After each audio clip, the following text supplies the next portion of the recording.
Alay lay gülüm lay lay, gülüm bülbülüm lay lay. Böyü senin sayende, ben de bir gülüm lay lay. Alay lay kuzum lay lay, ayım uğruzum lay lay. Sen hasile çatınca her derde dözüm lay lay. Alay lay yine lay lay,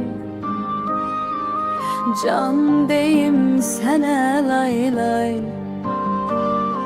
Sene gelen dert bela, koy gelsin mene lay lay.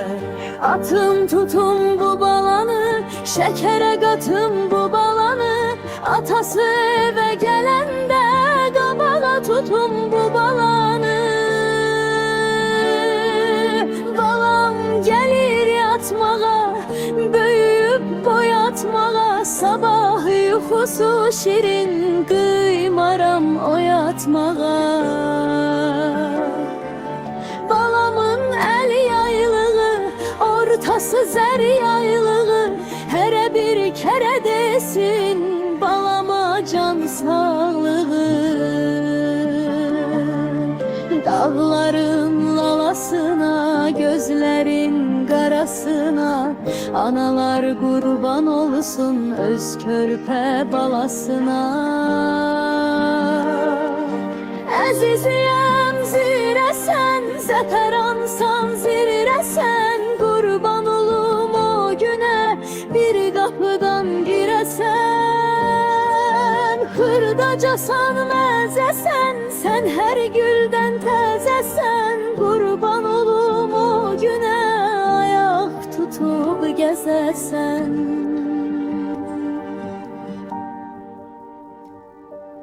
Lay lay dedim adına, hay yetişsin dadına. Boya başa çatanda, məni de sal yadına.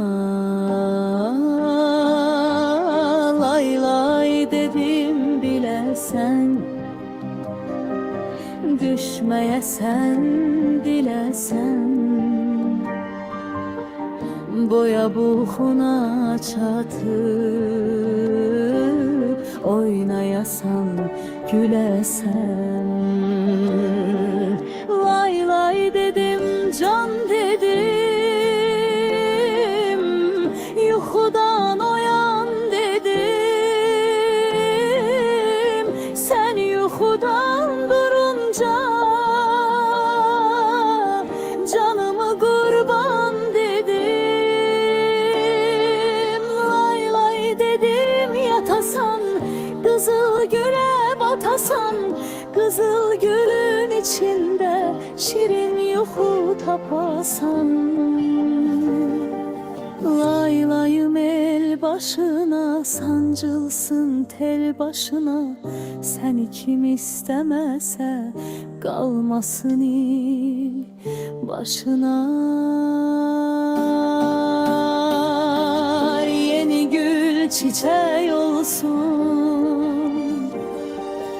yarpağı leçe olsun. Bir bala gösterin ki